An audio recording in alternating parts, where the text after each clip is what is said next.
की नीति है वो इन युवाओं को फेयर सिलेक्शंस का रास्ता नहीं दिखा रही, वो उनको दिखा रही है कि हम अगर तुम हमारे पीछे चलोगे, हमारे पिछलग्गू बनोगे, जैसा मामला 10 साल पहले 20 साल पहले चलता था उसी प्रकार से फिर से चलेगा और हमें भगवान मानोगे तो तुम्हारा मामला बनेगा। तो हम उस बात का विरोध कर रहे हैं और इस विरोध करके हम लोग उस पार्टी को समर्थन दे रहे हैं जिसमें पिछले 10 साल से बिना पर्चे और बिना खर्ची के फेयर सिलेक्शन हो रहे हैं। ये बच्चे जितने भी आप देख रहे हैं ना, ये सभी बच्चे फीस दे करके आए, ये सभी बच्चे यहाँ पर पढ़ते हैं। इनके मन में एक सपना है कि ये सभी लोग नौकरी लगेंगे और नौकरी लगने के लिए पढ़ाई कर रहे हैं, तैयारी कर रहे हैं। अगर पॉलिटिकल पार्टी अपने चहीते लोगों को नौकरी लगाएगी तो फिर पढ़ने लिखने की इनको क्या ज़रूरत रह जाएगी और फिर इनको क्या ज़रूरत रह जाएगी कुछ भी करने की।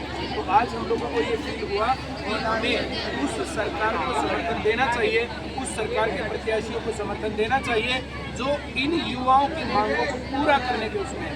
क्यों भाई, तुम लोग सही मानते हो इस बात को? Yes sir. एक घोषणा की जा रही है, घोषणा वो भी कर रहे हैं, घोषणा पार्टी सभी घोषणा पत्र में कर रहे हैं। तो क्या आपने व्यक्तिगत तौर पर इस चीज़ को अनुभव किया है कि 50% नौकरियाँ दी गई है? सर 1,40,000 नौकरियाँ बीजेपी क्लेम करती है जिसका विरोध कोई दूसरी पार्टी कर भी नहीं रही है। अब मैं बिल्कुल एग्जैक्ट आंकड़ा नहीं कह सकता हूँ, पर 1,40,000 10-5,000 इतने में कम ज़्यादा इतने लोग नौकरी लगे हैं। तो 1 लाख बच्चे ICS के लगे। क्यों भाई लगे हैं बच्चे? Yes sir. तुम लोगों के बीच में से लगते हैं नौकरी बच्चे? Yes sir. वही स्कीम हम लोग चाहते हैं वैसे के वैसे आगे चलता रहे और ये सभी बच्चे ये ना सिर्फ अपना वोट देंगे, अपने घर वालों का वोट दिलवाएंगे और कम से कम 5 दिन ये काम करेंगे ताकि 5 साल अगले इनके भविष्य का जो है स्वर्णिम आधार बने और यही स्कीम चलती रहे। इसके साथ हमारी डिमांड है फ्री ट्रांसपोर्टेशन। इन लोगों को भी जो स्कूल कॉलेज यूनिवर्सिटी के बच्चों को मिलता है इनको बस पास फ्री मिलना चाहिए। हमारी डिमांड है टैक्स फ्री एजुकेशन, एजुकेशन के ऊपर टैक्स नहीं लगना चाहिए और रेगुलर रिक्रूटमेंट। तो इन सब चीज़ों की डिमांड पूरी करने के लिए हम यहाँ पर आए और हम सिर्फ यहाँ पर बरवाला में नहीं, थोड़ी देर पहले मैं गुना गया था और मैं पूरे हरियाणा में इस प्रकार से घूम रहा हूँ बच्चों के साथ सड़कों पर पसीना बहाते हुए कि जो ये हमारी मांग है ये दब ना जाए। और पिछले साल से हम लोगों ने बहुत संघर्ष किया है। जब पेपर लीक हुआ तो उसको कैंसिल करवाने के लिए हम सड़कों पर उतरे। जिस टाइम पर जो CET क्वालिफाई नहीं हो रहा था तब उसको करवाने के लिए हम सड़कों पर उतरे। हम लोगों ने गिरफ्तारी भी दी। तो ये बच्चे हर टाइम पर जो है पसीना बहाए इन लोगों ने और ये चाहते हैं कि ये स्कीम चलती रहे।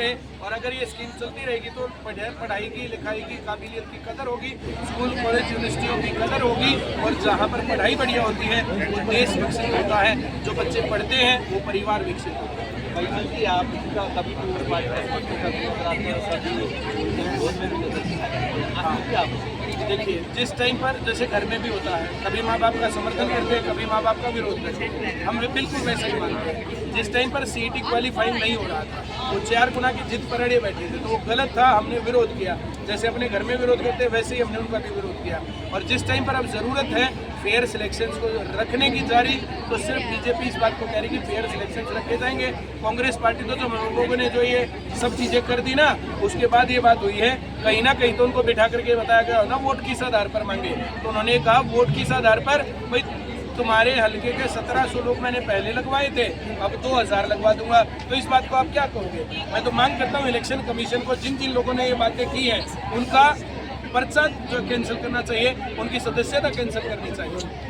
बरवाला में आप हो सकते हैं, बरवाला से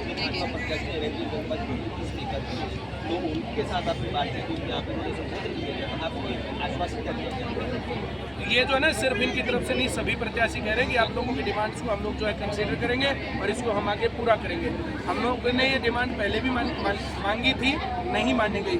एक लड़ाई होती है साहब, सीधी सी बात है, 16 आने की लड़ाई चल रही है। 16 आने में से 1 आना मिला तो 1 आना जेब में, 15 के लिए चालू कर लड़ाई। तो हमारी 4 मांग थी, 1 मान ली गई है, अगली चालू हो गई है। इस प्रकार से चल रहे हैं और एक ना एक दिन हम सभी मांगे पूरी करवा लेंगे। तो भाई तुम्हें विश्वास हम करवा लेंगे? Yes sir. आप सरकार के साथ मैं हाँ भाई ये सवाल